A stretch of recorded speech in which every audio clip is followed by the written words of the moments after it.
Está começando o programa Empresas e Profissionais do Paraná NET.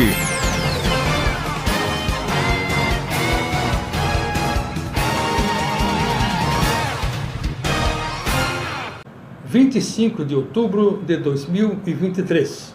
O programa Empresas e Profissionais do Paraná inicia nesse momento a transmissão da 6ª Conferência Nacional Digital pelo Meio Ambiente e Saúde, PAPICAM, IPESEC e parceiros sociais. Temos a grande honra de ter a Prefeitura Municipal de Maringá abrindo este grandioso evento a nível nacional. Maringá, com o PIB superior a 20 bilhões de reais, com o IDH acima da média.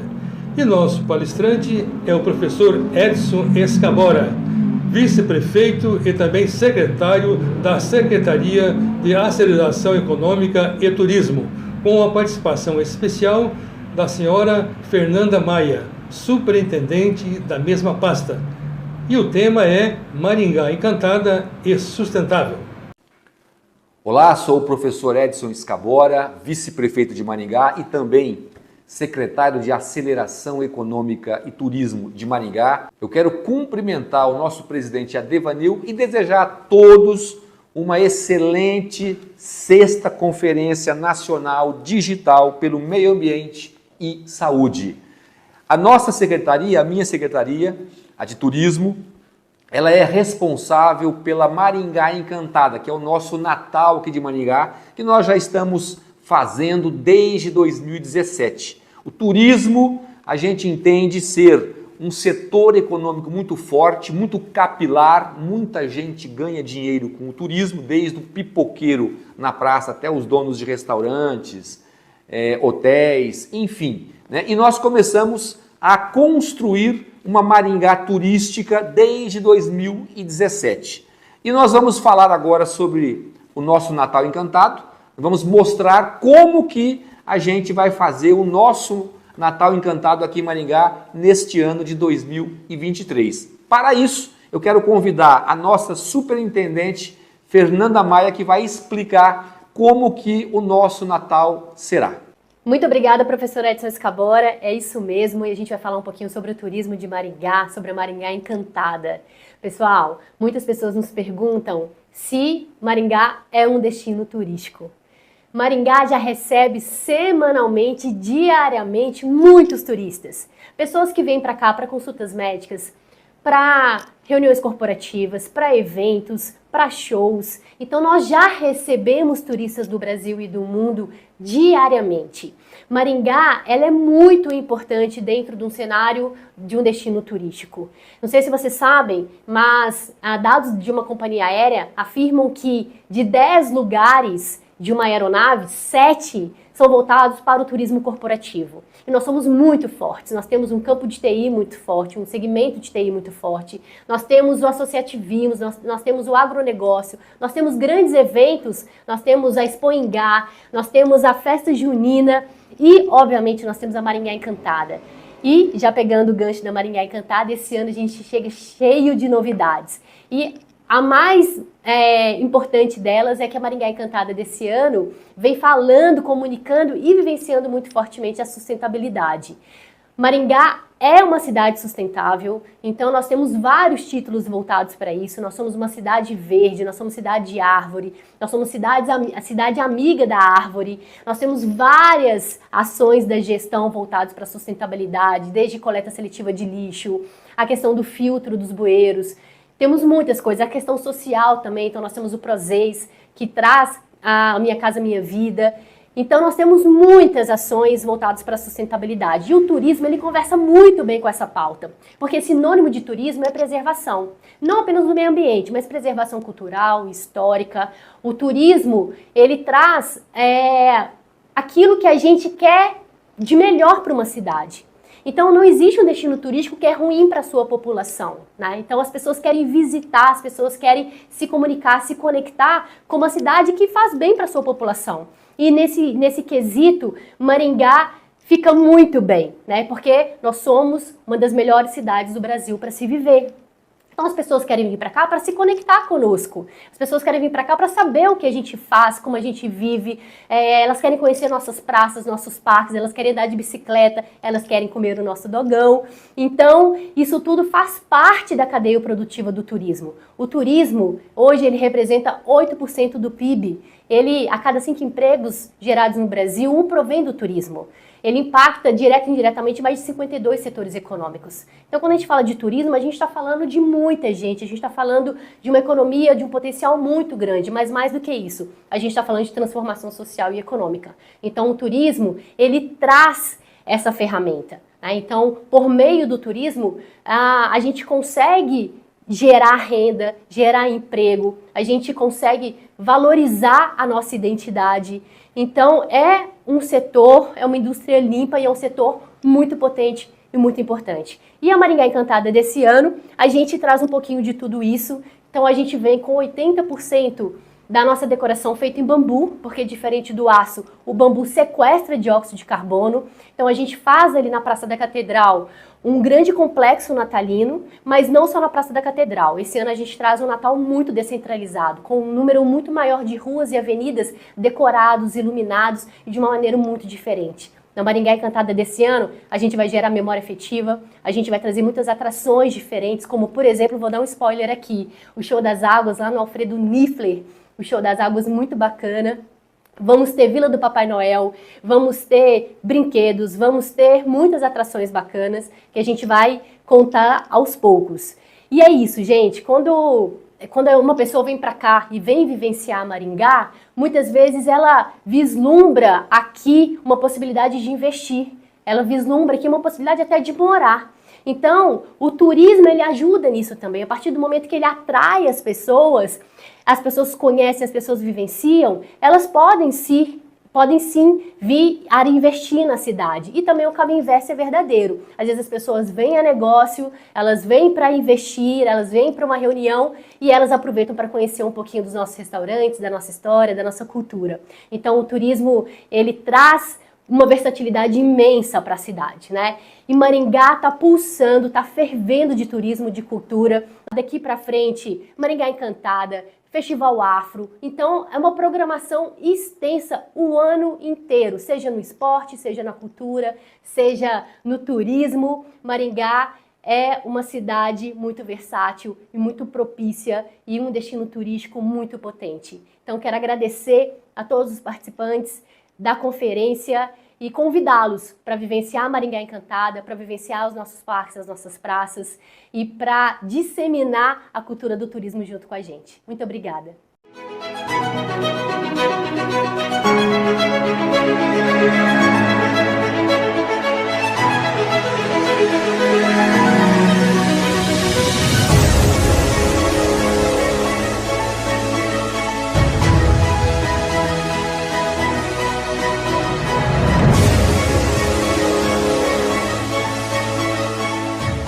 Temos a grande satisfação de chamar agora a Itaipu Binacional.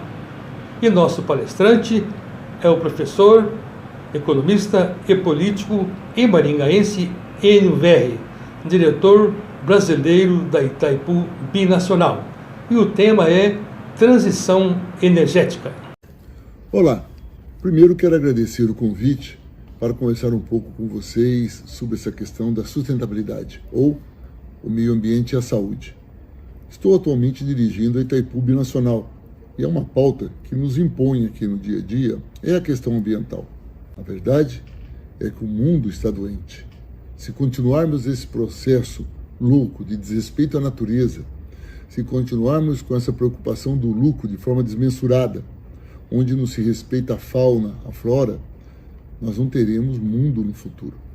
Por isso, fico muito feliz em ver que as empresas, que os países, mesmo os países desenvolvidos, que são absolutamente injustos quando cobram alguma coisa dos países subdesenvolvidos, estão preocupados com esta pauta.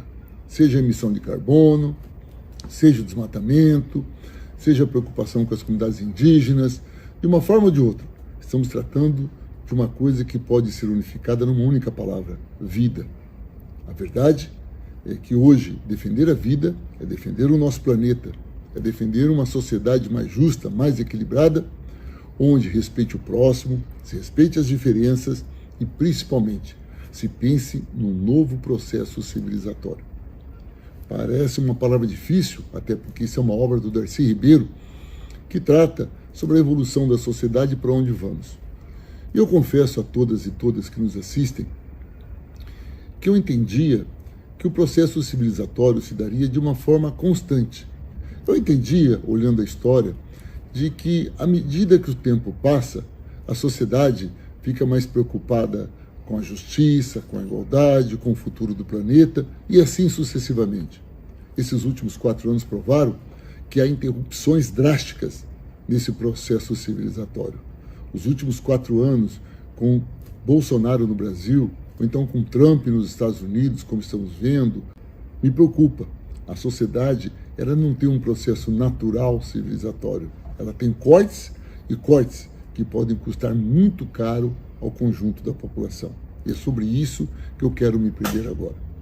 Eu quero me prender que nós precisamos urgentemente rever todo o processo construído a partir da lógica capitalista. A lógica capitalista, que trabalha com o processo de concentração de renda, da procura do lucro, e, consequentemente, quando se concentra a riqueza, se exclui a maioria, ela implica em destruir a natureza, implica em ampliar a pobreza e, principalmente, diretamente na vida das pessoas. As pessoas estão doentes hoje na lógica do capitalismo que nos é imposto. E elas estão doentes de que maneira?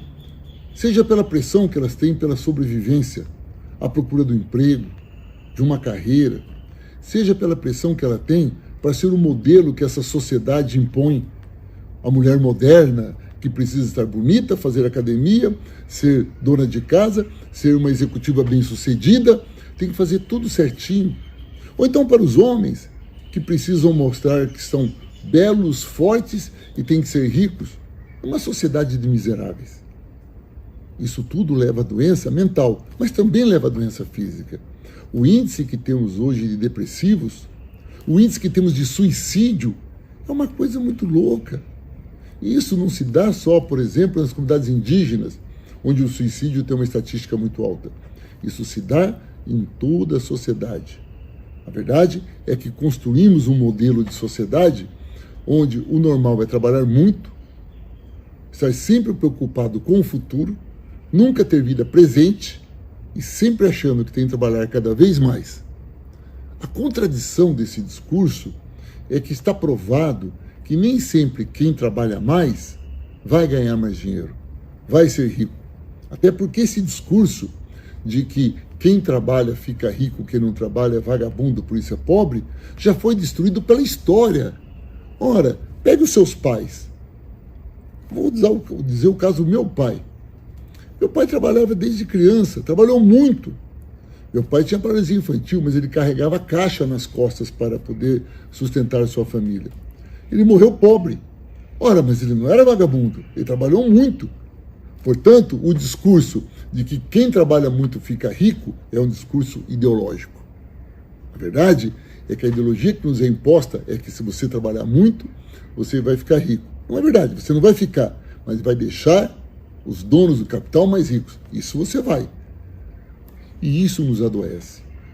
Isso nos deixa apreensivos, nos deixa depressivos, isso leva a essas taxas de suicídio, leva você a entender-se fora da sociedade, à margem de uma sociedade onde, na verdade, todos estamos à margem.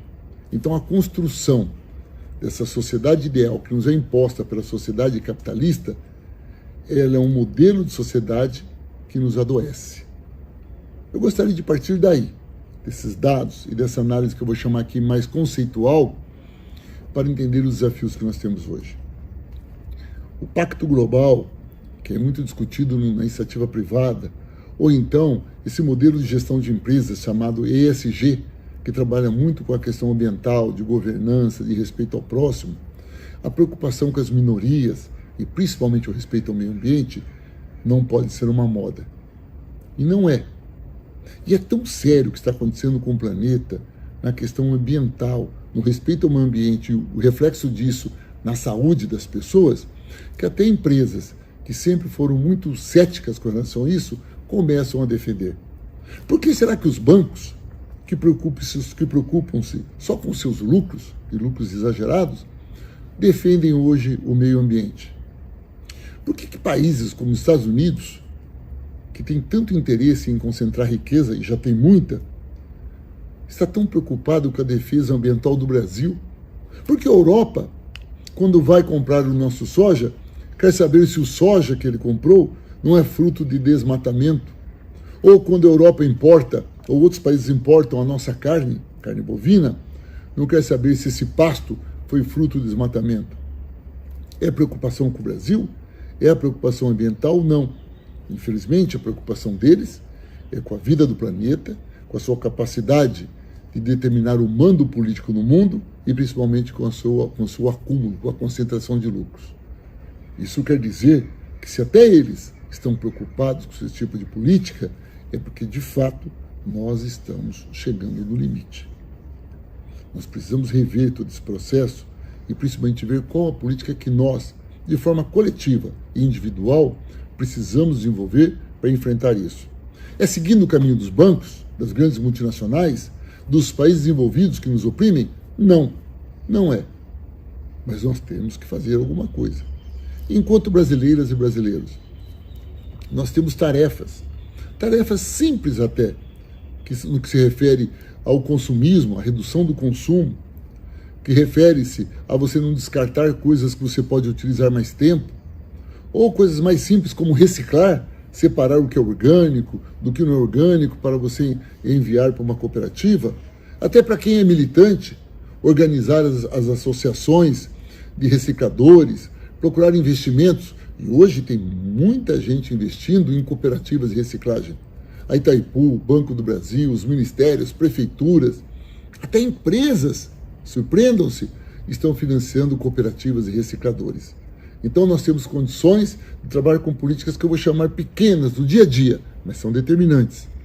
Até políticas maiores, como pressionar prefeitos, vereadores, para que aprovem projetos municipais que sejam comprometidos com a fauna e com a flora, que sejam comprometidas com uma política de saúde preventiva, com o consumo de alimentos orgânicos, com alimentos que sejam produzidos ali na região, oriundos da agricultura familiar, oriundos dos assentamentos. Hoje nós temos políticas públicas como o PA, o Programa de Aquisição de Alimentos, ou PENAI, que trata da aquisição de alimentos para as escolas, onde os municípios podem comprar produtos advindos dos assentamentos, da agricultura familiar, de pequenas cooperativas, e dentro desses alimentos adquiridos de muita qualidade, você garantir o respeito ao meio ambiente, mas muito mais, garantir saúde à população. E se isso pode ser feito no município, onde cada um de nós moramos, ou por uma organização de uma associação de bairro, ou pelo partido político que você milita, ou pela pressão na Câmara de Vereadores, ou junto aos prefeitos, visto que teremos eleições municipais no ano que vem, isto também se reflete nos governos estaduais e também no governo federal. Os governos estaduais há um espaço de pressão muito grande. Afinal de contas, podemos exigir que os governos comprem mais pelo PENAI, que é a aquisição de alimentos para merenda escolar, invista mais nisso. No Paraná, a Constituição brasileira, ela exige que os estados investam 25% em educação. No Paraná, o governador Roberto Requião mudou essa lei. E no estado do Paraná, é preciso investir no mínimo 30% em educação. Parte desse recurso é da merenda escolar. Ora, é preciso fazer, então, que a compra da merenda escolar seja desses produtos, sejam oriundos da agricultura familiar, dos assentamentos, das pequenas cooperativas, garantindo produtos orgânicos, saudáveis, que melhore a vida das pessoas. Isso pressionando-se o Estado, pressionando o deputado estadual, pressionando os secretários de Estado, a gente pode ter uma preocupação com o planeta e, por tabela, garantir saúde e qualidade de vida para a nossa população. Agora vejam, se isso pode ser feito no município, pode ser feito no Estado, imagine num governo federal, num governo quando o presidente Lula, altamente comprometido com a vida. É claro que o presidente Lula já tem provado o seu compromisso com o aumento real do salário mínimo, com o aumento do Bolsa Família, com o aumento dos investimentos na educação básica, nas universidades, com a contratação de servidores públicos que vão contribuir para a melhoria da qualidade de vida dos mais pobres. Tudo isso é muito bom. Entretanto, nós precisamos ter políticas que defendam o meio ambiente. O presidente Lula cobra muito disso. Vou lhes dar um exemplo. Fala-se muito na questão do carbono. É preciso conter a emissão de carbono. Gente, quanto é que um americano emite de carbono com os produtos que ele consome num país altamente consumista como aquele? Quanto que o europeu ele consome de carbono, ele emite de carbono com os bens que ele consome, que emite carbono? E no Brasil? É muito menos, porque nós compramos menos. E na África, que o povo mal come. Portanto, não dá para se cobrar de todos os países a redução de forma linear de queda na emissão de gás de carbono. Eles precisam reduzir muito mais e nós muito menos. E a África, por exemplo, teria condições até de emitir mais, lhes dando o direito de consumo e de qualidade de vida. Por isso, a política ambiental, que está vinculada diretamente à política da saúde, implica em olhar o planeta. Não olhar tua cidade, teu estado ou só o país. E cobrar daqueles que dirigem esse planeta um compromisso com a saúde e com a vida. Isso se dá na pressão social, mas também se dá na forma política. E eu estou convencido, a política é o melhor instrumento para se forçar as mudanças. Boa vontade é importante, fé é muito importante, participar de movimentos sociais, da igreja, tudo isso é muito importante. Mas temos que mudar leis. E quem mudam as leis são os políticos. Por isso, a escolha de políticos e políticas comprometidos com as mudanças da construção de um novo mundo, que se respeite o meio ambiente, que se respeite a vida e olhe a vida de forma clara e com muita abundância, é que fará a diferença. Espero que esse recado muito breve possa contribuir para que a gente veja o seguinte: um outro mundo é possível. Depende muito de cada um, de cada uma e de sua disposição de lutar por uma sociedade que seja, antes de tudo, justa, fraterna e igualitária. Um grande abraço. Temos a grande honra de chamar agora a ADAPAR. E nosso palestrante é Luiz Ângelo Pasqualin. Ele é fiscal de defesa agropecuária e também engenheiro agrônomo na gerência de sanidade vegetal. E o tema é fiscalização do comércio e uso de agrotóxicos no estado do Paraná. Aspectos técnicos e aspectos legais. Olá, meu nome é Luiz Ângelo Pasqualin. Sou engenheiro agrônomo, fiscal de defesa agropecuária e atual coordenador do Sistema de Monitoramento do Comércio e Uso de Agrotóxicos no Paraná. Vou abordar o tema fiscalização do comércio e uso de agrotóxicos no estado do Paraná. Mas antes, gostaria de apresentar a ADAPAR, a Agência de Defesa Agropecuária do Paraná. A ADAPAR tem como missão cuidar da saúde animal e sanidade vegetal, a inocuidade dos alimentos, a regularidade do comércio dos insumos agropecuários e o uso correto do solo agrícola, tudo em benefício da sociedade. Para isso, contamos com um quadro de fiscais composto por engenheiros agrônomos e médicos veterinários, além do auxílio de técnicos agropecuários. Estamos presentes em todo o estado, distribuído em 21 unidades regionais, além de 33 postos de fiscalização nas divisas estaduais.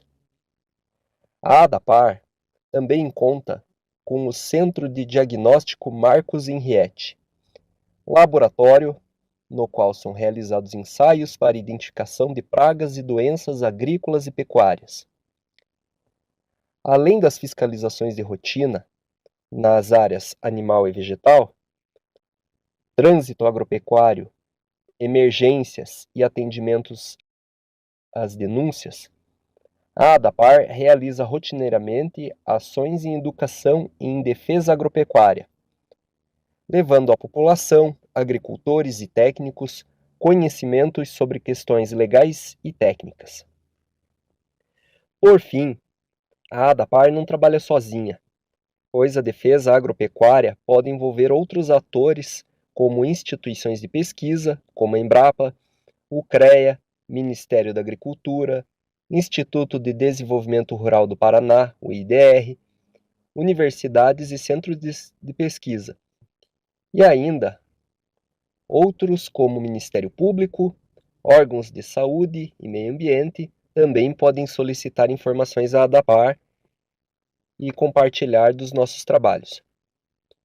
O trabalho de fiscalização do comércio e uso de agrotóxico é realizado pelos FDAs, Fiscais de Defesa Agropecuária, no caso, engenheiros agrônomos. O tema uso de agrotóxicos no Brasil e no mundo é bastante complexo, gerando debates acalorados, com argumentos fortes pró e contra o uso desses produtos. A intenção desta apresentação não tem como intenção nenhum posicionamento, pois enquanto servidores públicos temos como obrigação o cumprimento estrito das leis vigentes. A discussão de alterações legais deve ser realizada pelas organizações da sociedade e levada aos representantes, vereadores, deputados, senadores, para aprovações de alterações nas leis. É amplamente divulgado e corroborado por dados econômicos oficiais que o Brasil e o estado do Paraná são altamente dependentes das receitas geradas pelo setor da agropecuária.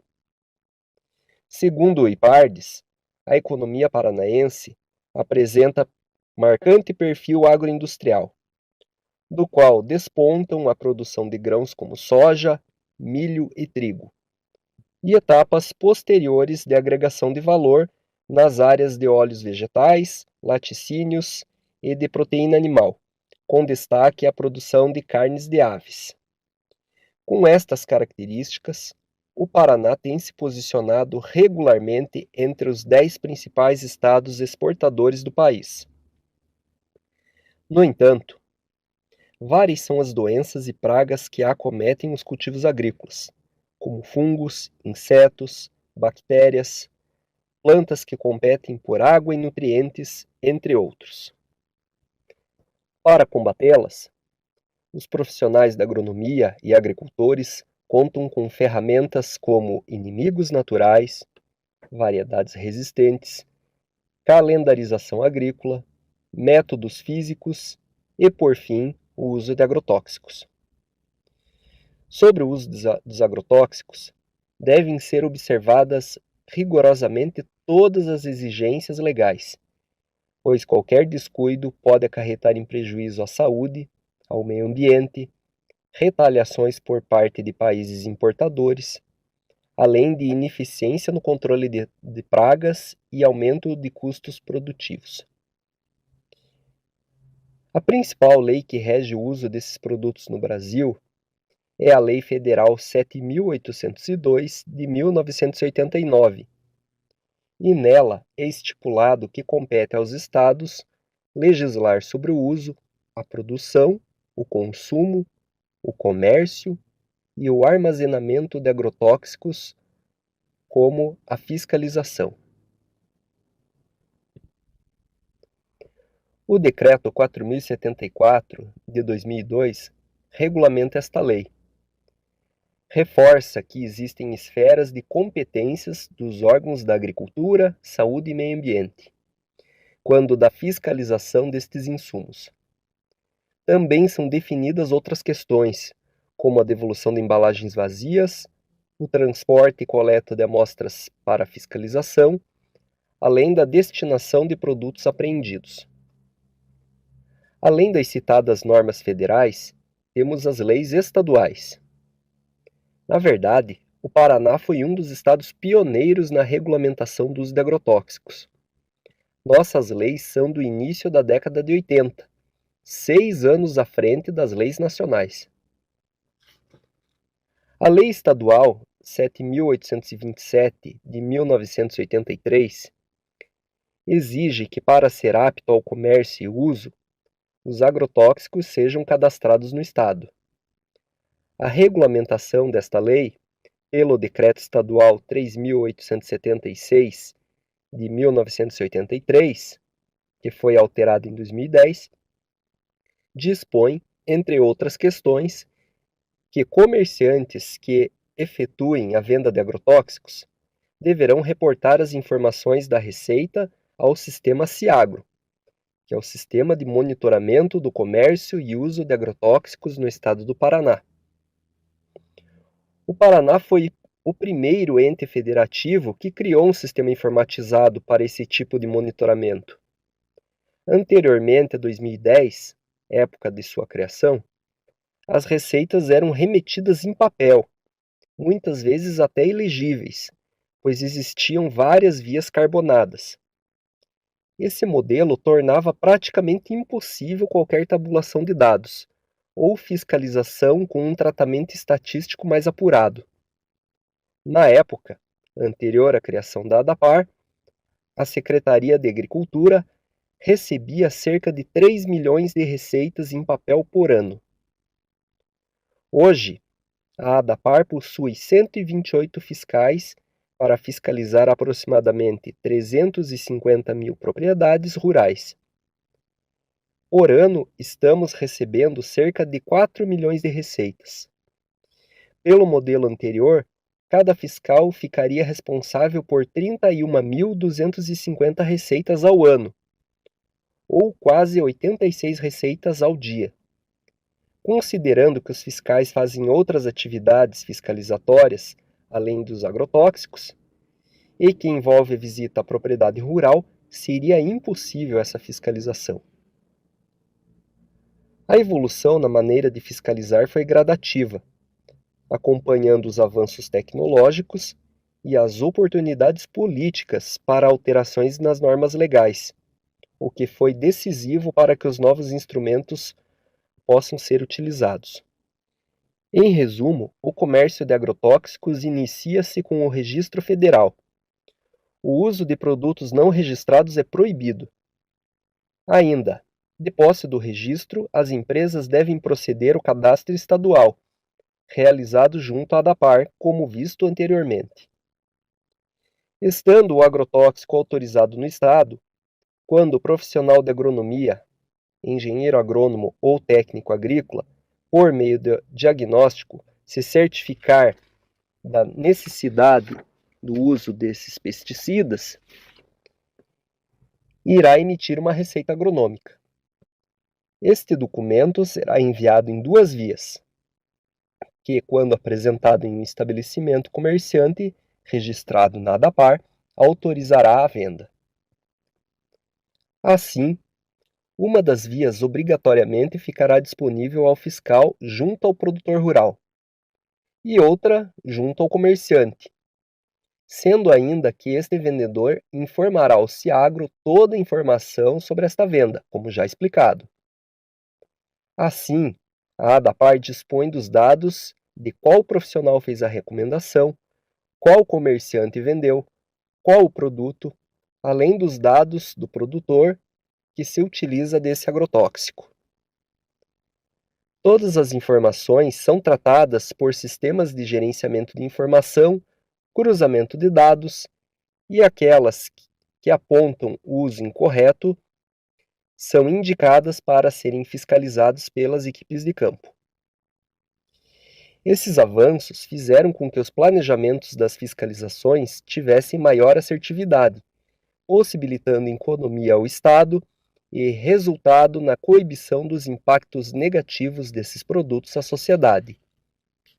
Como resultados, destacamos a inocuidade alimentar, ou seja, esses produtos deverão ser utilizados dentro dos parâmetros estabelecidos pelos órgãos. Os dados contidos nas receitas servem de subsídio para a execução de ações por parte da defesa vegetal, epidemiologia agrícola e análise de risco, conduzindo programas para impedir a entrada ou avanço de novas pragas, o que impede o uso de mais agrotóxicos. Permitir a rastreabilidade, uma vez que os consumidores nacionais e internacionais desejam saber quem realizou a produção e até mesmo o que foi utilizado. Os profissionais deverão se utilizar de maior critério ao realizar seus diagnósticos, uma vez que poderão ser fiscalizados. Poderíamos citar vários exemplos de ações. Atualmente, temos como, por exemplo, o controle do HLB, doença séria que pode inviabilizar o cultivo da laranja. Através dos levantamentos de receitas com cruzamento de dados, pode-se gerar mapas com os locais a serem fiscalizados. Enfim, essa palestra não pretende esgotar o tema, e sim demonstrar um pouco do trabalho realizado pela ADAPAR, e convidar os interessados que acessem nossa página e entrem em contato caso tenham dúvidas ou outras necessidades. Um forte abraço e permanecemos à disposição.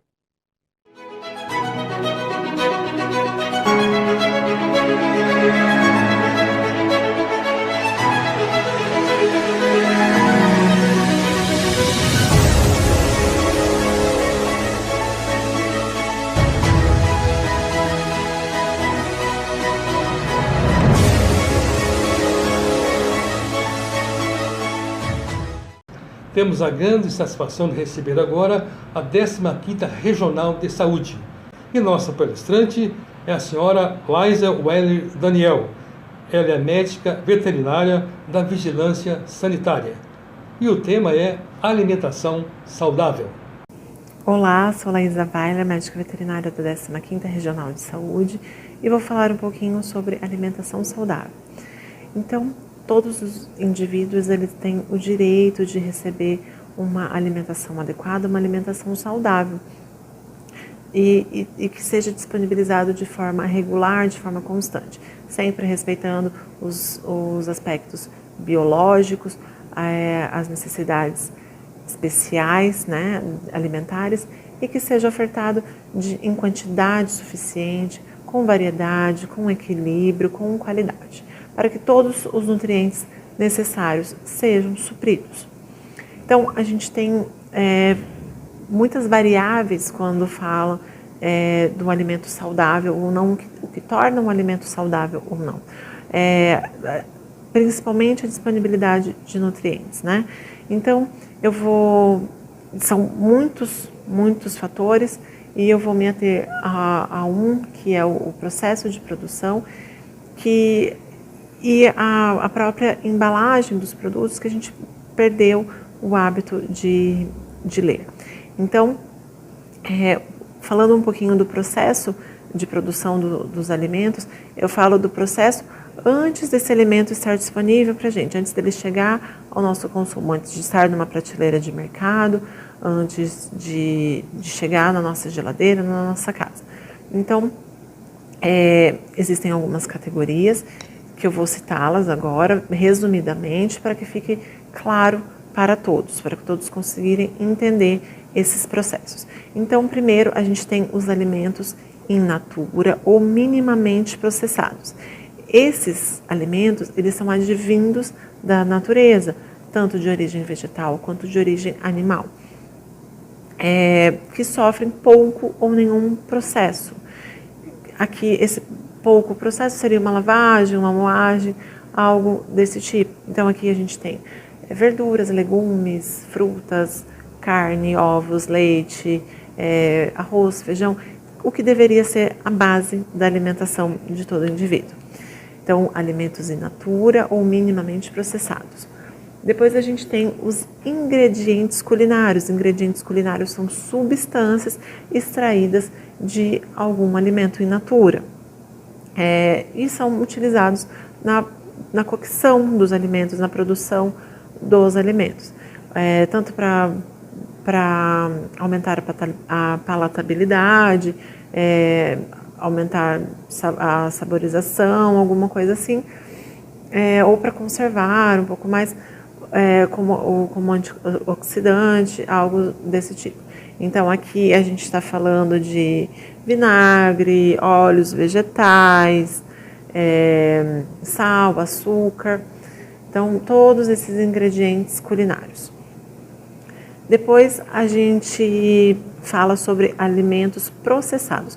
Os alimentos processados são aqueles alimentos in natura ou minimamente processados, adicionados de ingredientes culinários.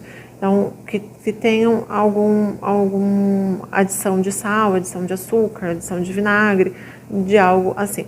Então, aqui entram conservas, entram compotas, entram queijos. Então, essa gama de produtos processados. E depois a gente tem os ultraprocessados.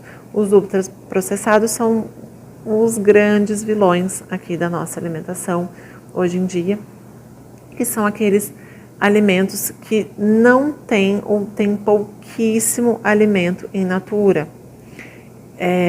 Então aqui a gente está falando de biscoitos, bolachas, macarrão instantâneo, refrescos, então aquela gama de produtos que normalmente são aqueles prontos ou semi-prontos e que estão cada vez mais crescendo no mercado, né? Ganhando um maior espaço no mercado, principalmente pela praticidade que hoje em dia é buscada por todo mundo, né? Todo mundo trabalha, ninguém tem tempo de fazer, de cozinhar, são poucas pessoas que têm essa disponibilidade de tempo, então a gente precisa reaver alguns pontos. Visto que essa crescente do consumo tem afetado muito a saúde, existe um grande esforço dos órgãos que legislam, que fazem as legislações no sentido das embalagens, para que cada vez mais essas embalagens fiquem claras para o consumidor.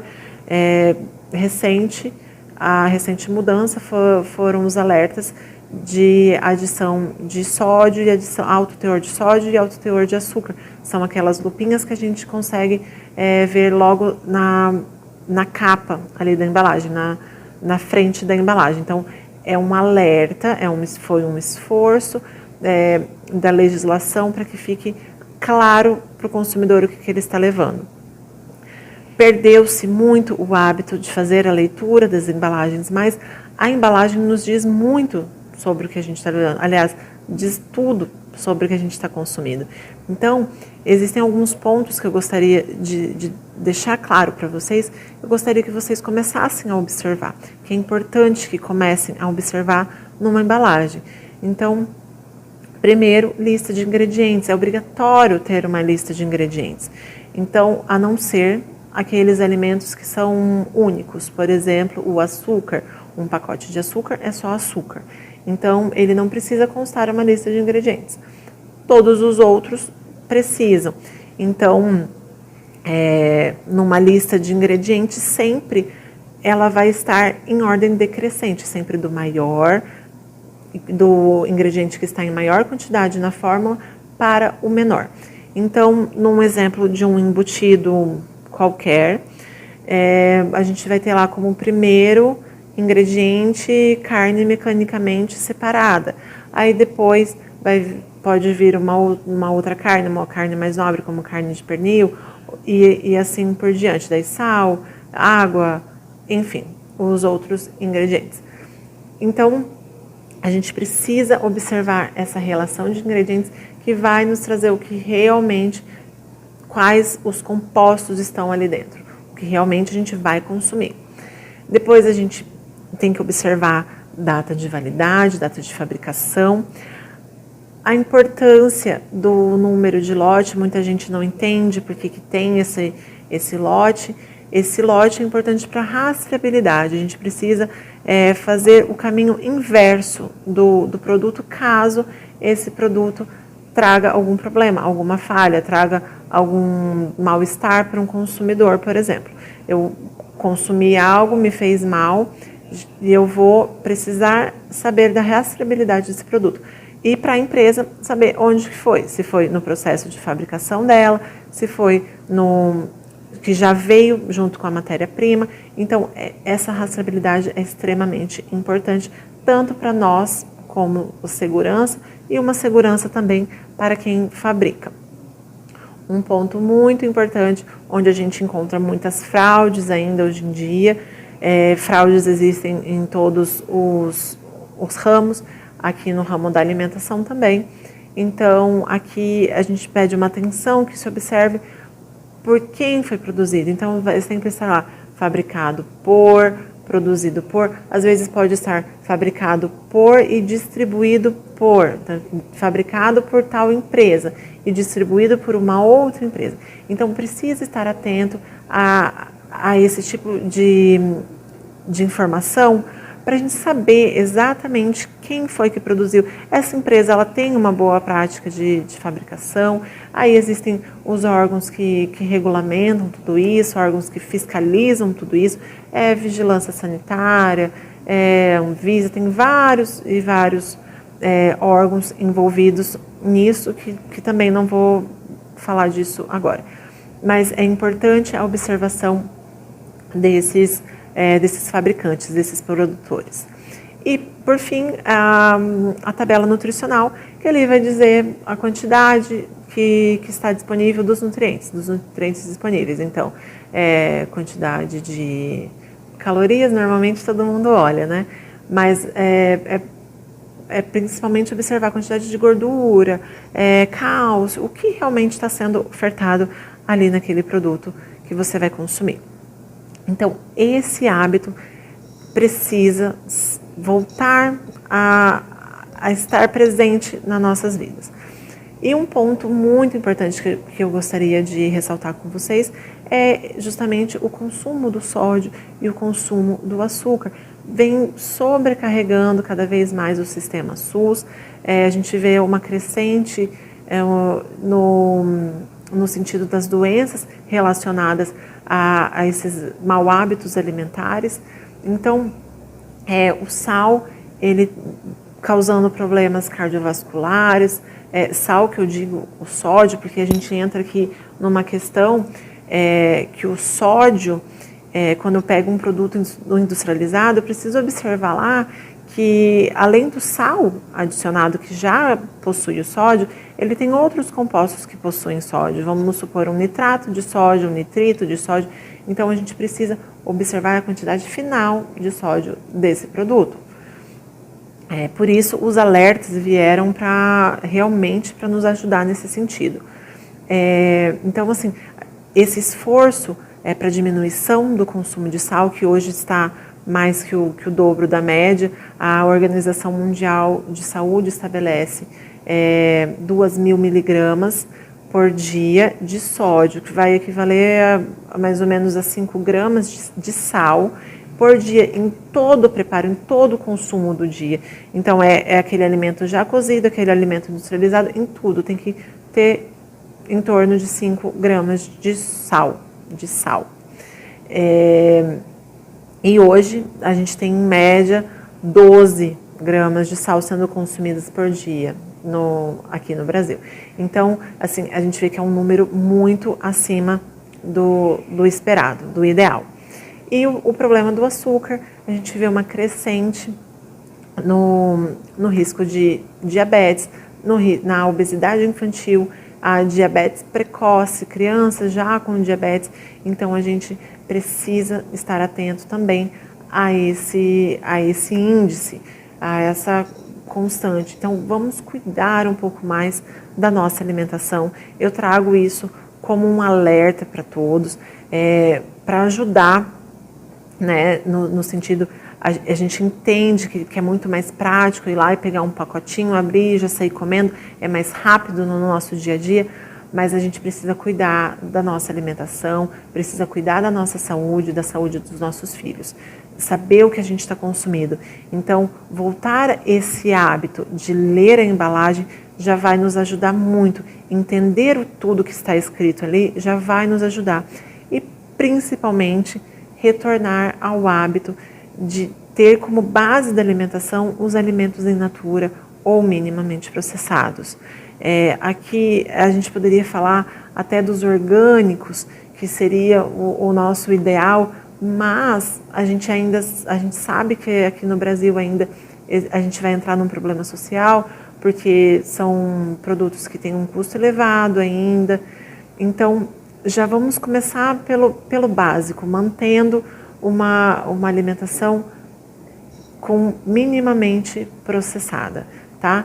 Então, ir aos mercados no dia que tem ofertas de hortifruti, ir a feiras, habituar as nossas crianças, estimular as nossas crianças a consumir cada vez mais esse tipo de alimento.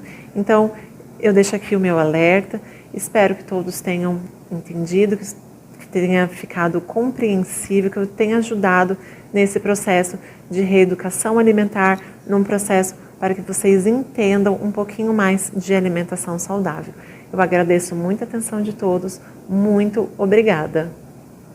Temos a grande satisfação de receber agora o IAM, Instituto Ambiental de Maringá. E nossa palestrante é a bióloga Natália Caniato. E o tema é alimentação de animais silvestres nos parques urbanos. Olá, eu sou Natália Caniato, sou bióloga do Instituto Ambiental de Maringá, no Paraná. Eu sou responsável pelos parques e unidades de conservação da cidade.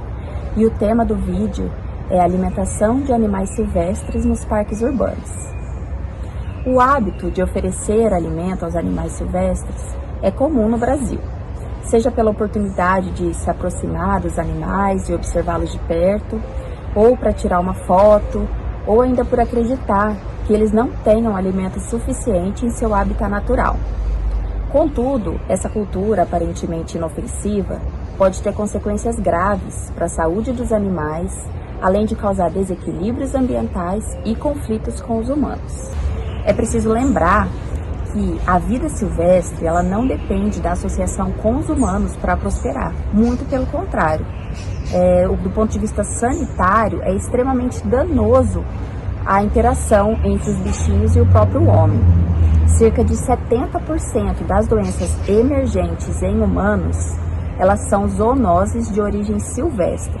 Por exemplo, a febre amarela, a leishmaniose e a dengue. E quando se fala de zoonoses, é preciso pensar em uma via de mão dupla de transmissão, pois existem os patógenos do homem que também infectam os animais. Como, por exemplo, o herpes, que é o vírus de humanos, ele pode ser fatal em primatas. E a transmissão ela é possível devido à proximidade genética com o ser humano. Ao contrário, por exemplo, temos o vírus da raiva, que é disseminado entre os mamíferos silvestres, e caso infectado, esse animal esteja infectado, ele não precisa chegar a morder o ser humano para transmitir a raiva. Um simples arranhão ou uma lambedura já é o suficiente. E o problema não está apenas no contato direto dos animais com os humanos, mas também há riscos nessa proximidade espacial com eles. Por exemplo, no caso das zoonoses virais, como a febre amarela, não há transmissão direta do vírus dos primatas pelos humanos, mas ela tem que ser intermediada pelo mosquito vetor.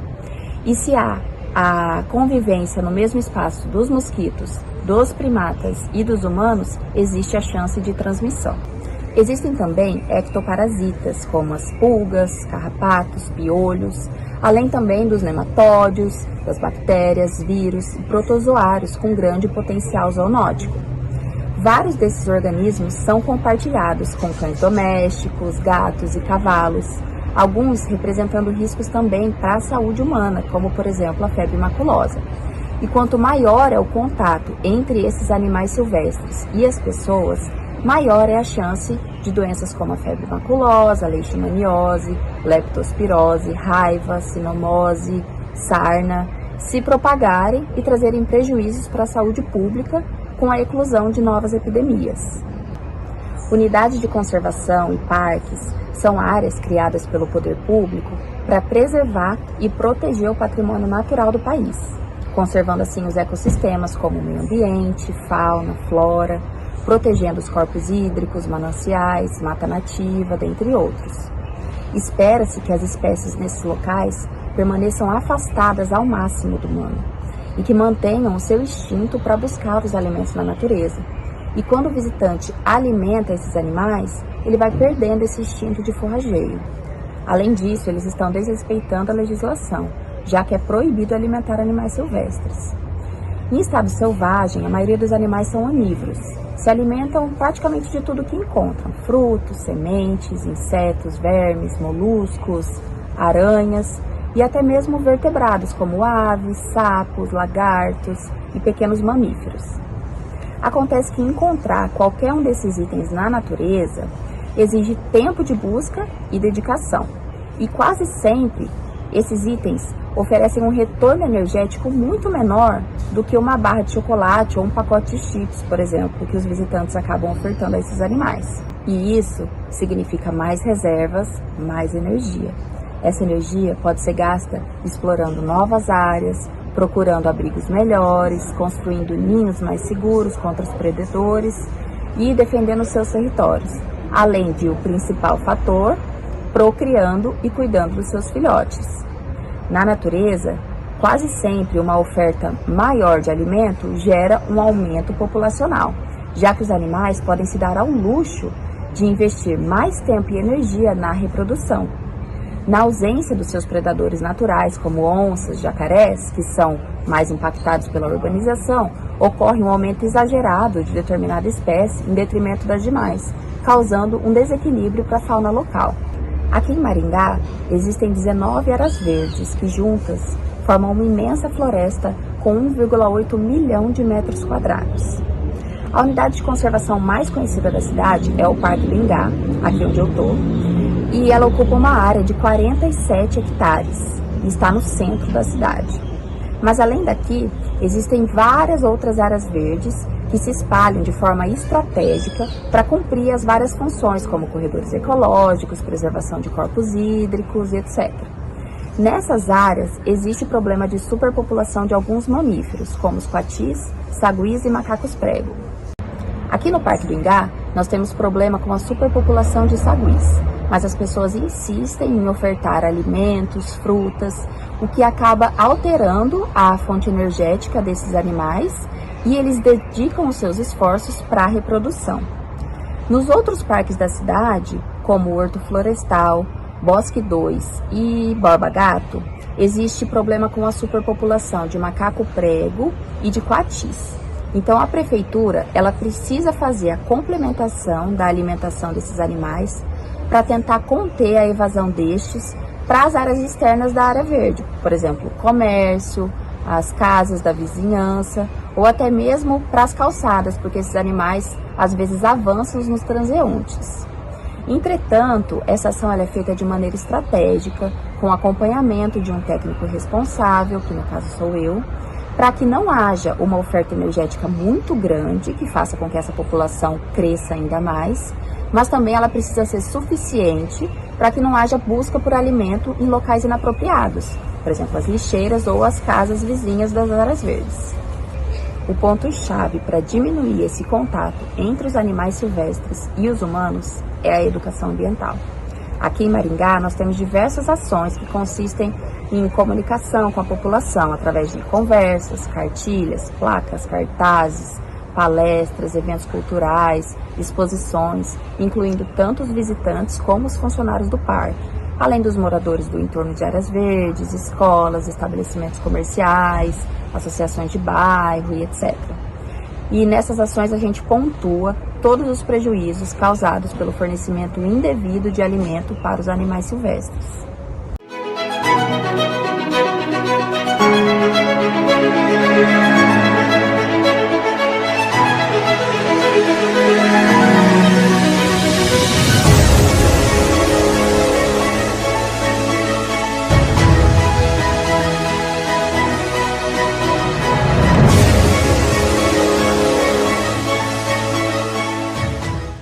Temos a grande honra de chamar agora a Unimed de Londrina e o KPC também de Londrina.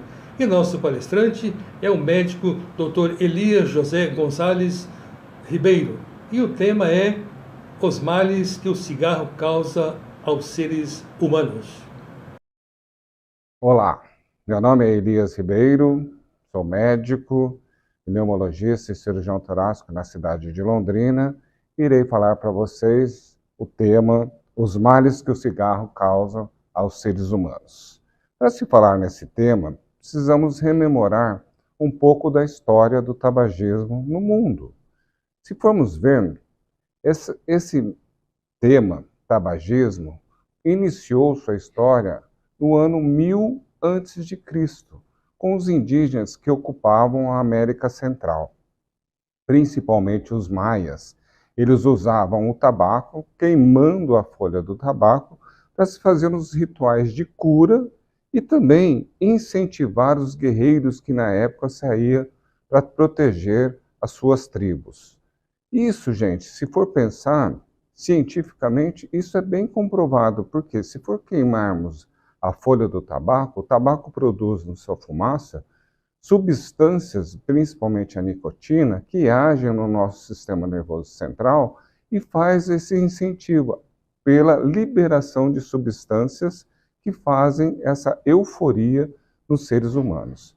Por isso que o cigarro é tão bem aceito pela humanidade, por causa dessa questão de trazer essa euforia, e a nicotina também causa uma certa dependência. E se formos pensar então assim, o cigarro é uma droga.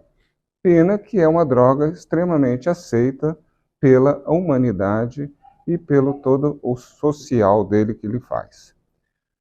Pensando ainda na história, vamos ver que houve uma disseminação do tabaco por todo o mundo através do Cristóvão Colombo, quando veio fazer o descobrimento da América. Cristóvão Colombo chegou aqui basicamente nos anos de 1490, 95, então houve-se um hiato entre já 1000 a.C. a 1495, todo esse período era utilizado praticamente pelos indígenas. A partir desse descobrimento do Cristóvão Colombo do tabagismo, houve essa disseminação do tabaco na Europa. Muitas pessoas começaram a cultivar o tabagismo, a folha de tabaco, não só para o paisagismo, como também para o consumo do tabaco.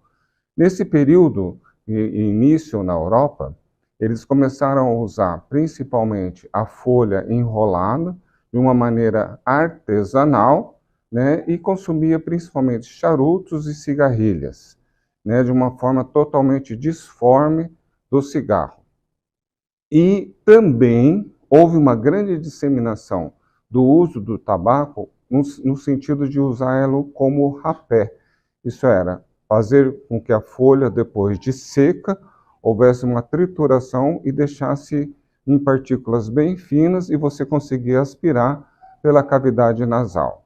Isso foi muito difundido na época por causa que foi utilizado esse tipo de tratamento, não era só para o consumo no sentido de um vício, mas para tratamento de algumas doenças.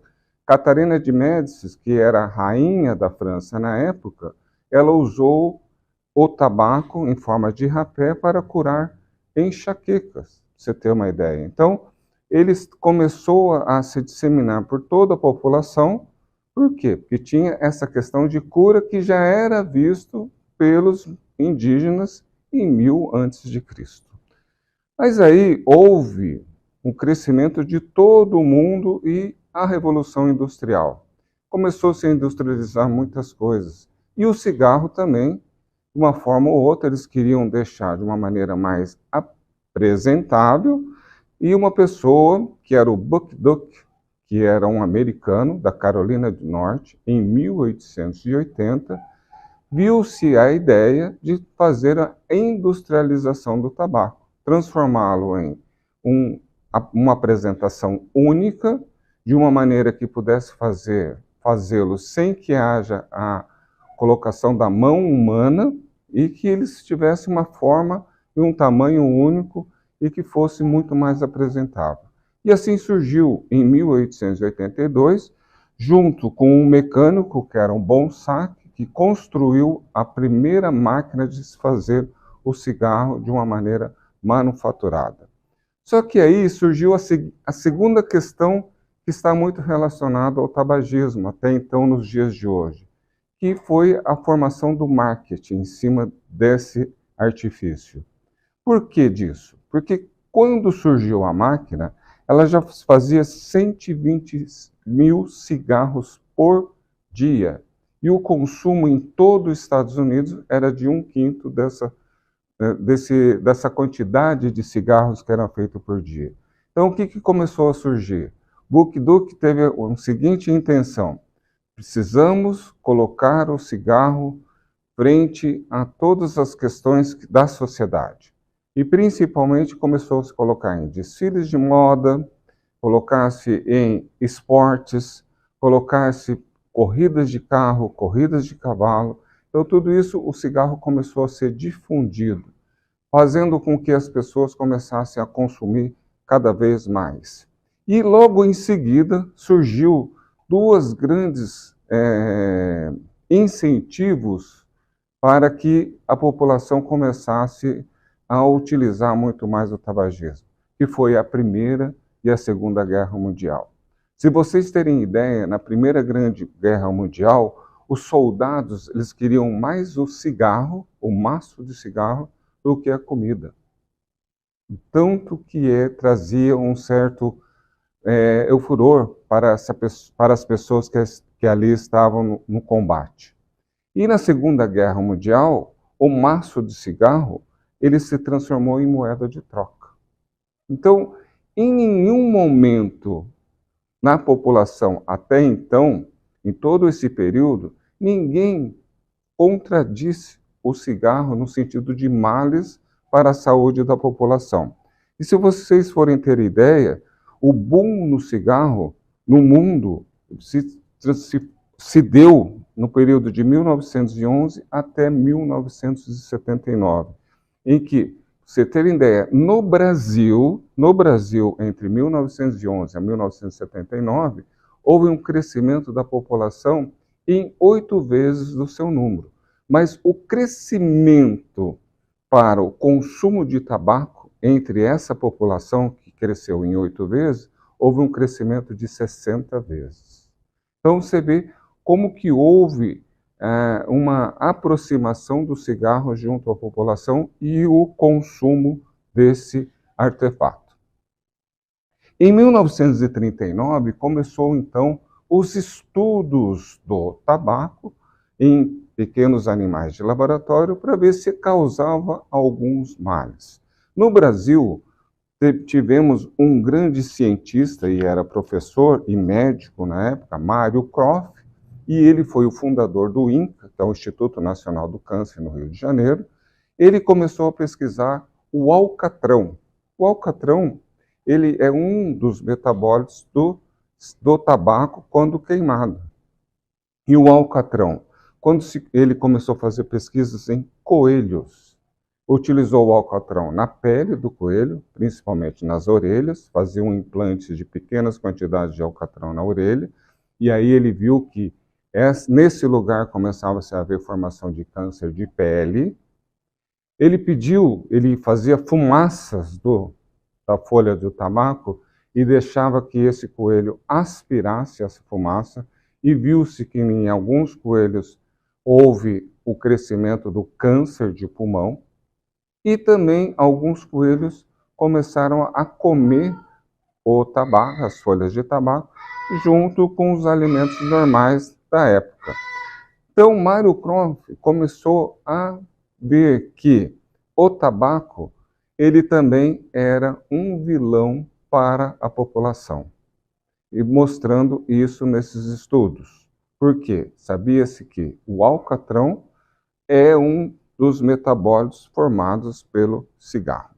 Em 1950, a medicina começou, então, a fazer oposição ao tabaco, principalmente por 2 temas que foram lançados, um deles mundialmente pelos Estados Unidos, que fez um estudo em torno de 5.000 pessoas e viu-se que havia algumas alterações no organismo humano, causando em alguns desses pacientes, e não vários, em torno de 35%, cânceres, e principalmente câncer na via respiratória.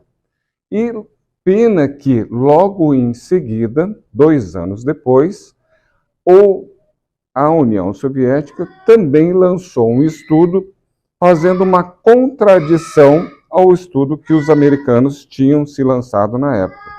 Havia muita guerra política, e é como ainda até hoje há, né, entre esses 2 países, né, que hoje se restringe à Rússia, mas ainda há uma grande contradição entre os 2. Mas viu-se que os americanos já tinham essa ideia. Então, sabidamente, gente, a partir de 1950, olha o que grande hiato, 1950 depois de Cristo e 1000 anos antes de Cristo. Praticamente quase 3.000 anos, houve a utilização do tabaco pela humanidade e ninguém falou-se dos males que esse cigarro pode causar aos seres humanos. Hoje, sabidamente, 8 milhões de pessoas morrem todos os anos por causa do uso do tabaco. Sabidamente, pessoas que contraem o Covid-19 têm uma pior evolução. E não pensando só que o tabaco pode causar alterações à sua saúde, o tabaco também causa outras alterações. Por exemplo, aparência. A aparência dos seres humanos que fumam são diferentes. Os dentes se tornam amarelados, o mau hálito é constante frente a essas pessoas, as rugas se predominam por causa da perda da elasticidade do tecido subcutâneo, o cheiro que essa pessoa traz. Então, isso causa um mal muito grande. A outra questão são consequências sociais. Há uma diminuição de um relacionamento social pelas pessoas que fumam. Não é um bom exemplo para a família, a pessoa, o ente que ali fuma. Há uma restrição frequente de ocupação de alguns lugares que eles não podem fumar em vários lugares hoje em dia. E também tem uma outra preocupação muito grande. Pessoas que fumam diminuem a sua produção no trabalho. O cigarro é uma coisa cara, traz um gasto muito importante para cada pessoa. Esse gasto é principalmente para se manter o vício e principalmente por cuidados da sua saúde. Existem algumas pesquisas americanas que o gasto de um indivíduo em toda a sua vida com o cigarro chega-se a 1,4 milhões de dólares. É caro para o país. Por quê? O país gasta 3,5 mais de recursos para se pagar a saúde desse indivíduo do que se arrecada. Há doenças que esse indivíduo os podem ter por causa do cigarro. Principalmente elas estão relacionadas por quê? Cada vez que o indivíduo coloca o cigarro e acende, ele coloca no seu organismo mais de 4.700 substâncias que fazem mal ao seu organismo. E dentre elas, 70 são cancerígenas. Então, gente, temos que lembrar que o cigarro pode causar mais de 20 tipos de câncer ao organismo. Muitas pessoas correlacionam-se o tabaco com o câncer de pulmão, mas ele pode ocasionar vários outros tipos de câncer no organismo. Sabemos que 25% das mortes do indivíduo com câncer, eles estão relacionados ao cigarro.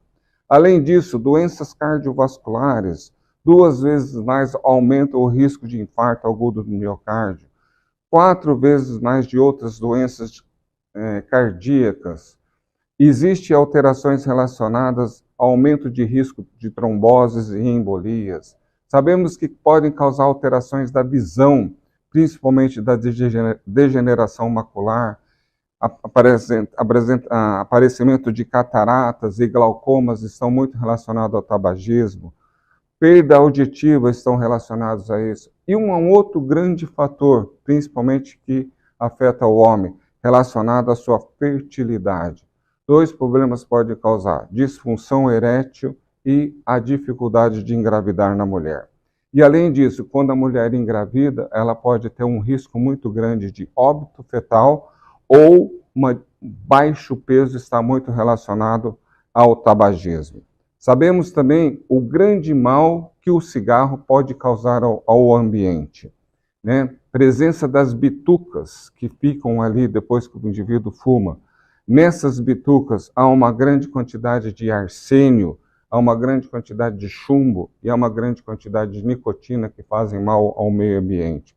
Sabemos que há uma destruição de mata, em torno de 200 mil hectares por ano para a produção do tabaco. Sabemos também que hoje é produzido no mundo em torno de 6 trilhões de cigarros por ano. Então, pensando-se assim, 6 trilhões de cigarros por ano, haverá em torno de 300 bilhões de maço que são feitos para condicionar esses 20 cigarros em cada maço. Sabendo que, tirando-se os cigarros, cada maço pesa 6 gramas, haverá em torno de 1.800.000 toneladas de resíduos que vão ficar no nosso meio ambiente. Esses são os males que o cigarro trazem, não só de doenças, mas por toda a questão onde os seres humanos vivem.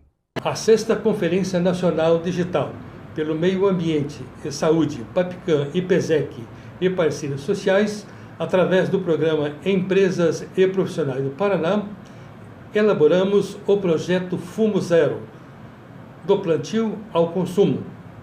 E quem vai falando um pouquinho sobre o assunto é Amaury Breviglieri, da Rádio RC-FM 98.1 da cidade de Cornélio Procópio.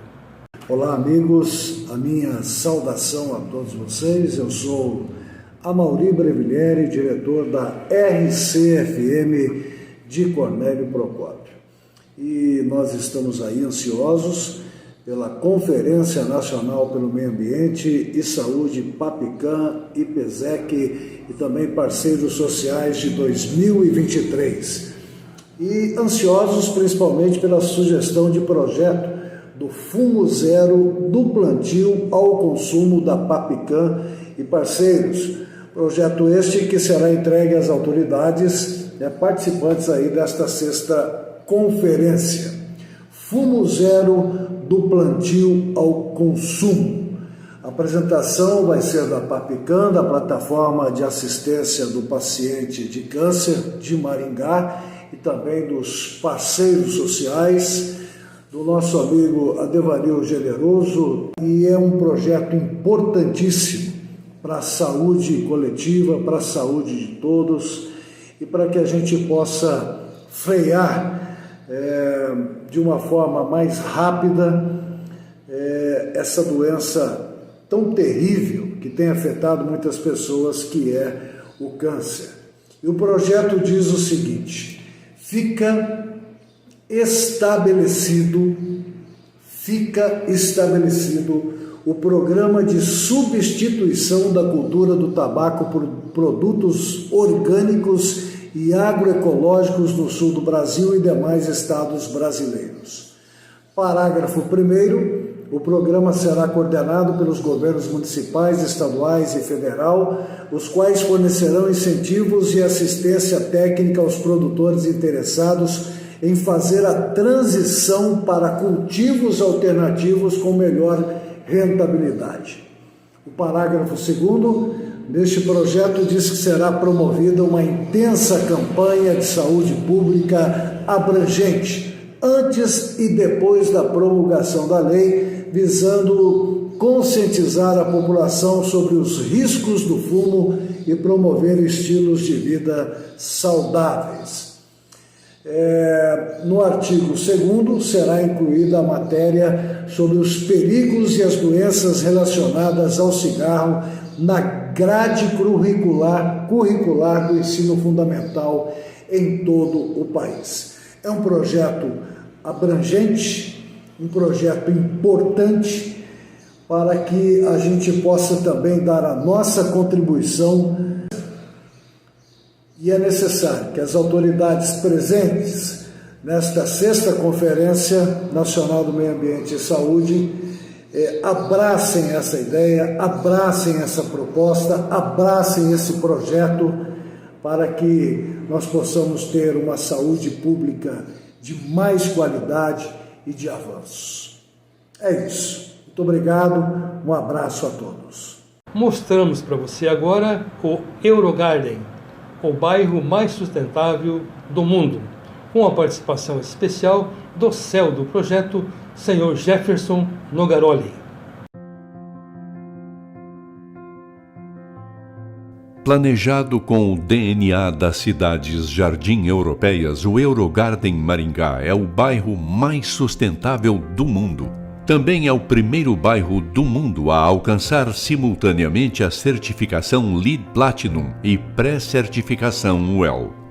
O Eurogarden Maringá apresenta o conceito One Stop Life. É possível ir ao trabalho, fazer compras, comer, estudar, praticar esportes e lazer caminhando pequenas distâncias. Bem ao lado do bairro está o novo centro cívico da cidade. São mais de 1.400.000 metros quadrados de áreas privadas e públicas.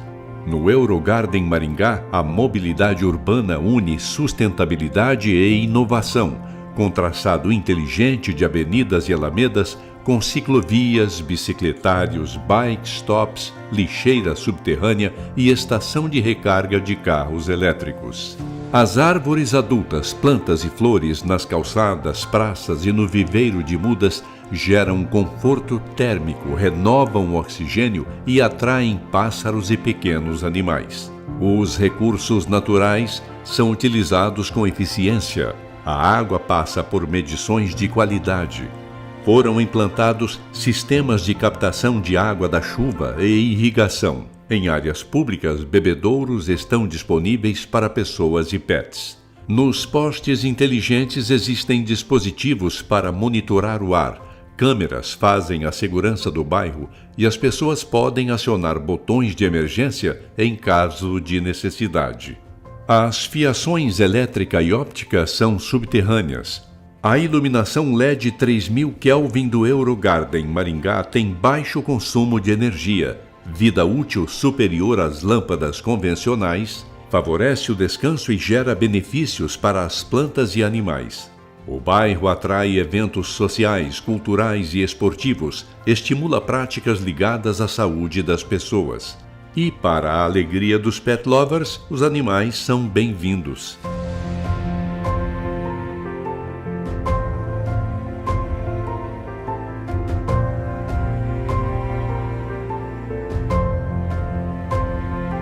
Materializar o Eurogarden foi como transformar um sonho que eu sempre tive desde criança de fazer uma cidade diferente. Uma cidade onde as pessoas pudessem caminhar pelas ruas, as crianças pudessem brincar com liberdade, com muito paisagismo, tudo muito agradável. E esse sonho se tornou realidade. Nós temos um bairro assim. E ao fazê-lo assim, com esmero, com amor, com carinho, nós conseguimos coisas que nem estávamos esperando. Como, por exemplo, nos tornarmos o bairro mais sustentável do mundo, através do selo LEED Platinum. É um orgulho para todos nós. Também somos um bairro WELL, que é uma certificação internacional que preza pela saúde, pela qualidade e bem-estar das pessoas. Estamos felizes por ter feito uma coisa que agrada a nós e que com certeza agradará a todos que vierem morar e trabalhar aqui. O Eurogarden nasce em Maringá, eleita 3 vezes a melhor cidade do Brasil para se viver. O bairro é um tributo ao bem-estar e já recebeu os primeiros serviços. Novos conceitos estão sendo implantados, formando um legado extraordinário, onde as pessoas terão segurança e tempo de qualidade para conviver com familiares e amigos e criar memórias afetivas. A melhor cidade do Brasil para se viver agora tem o bairro mais sustentável do mundo, Eurogarden Maringá. O lugar que você sempre quis morar e não sabia onde ficava.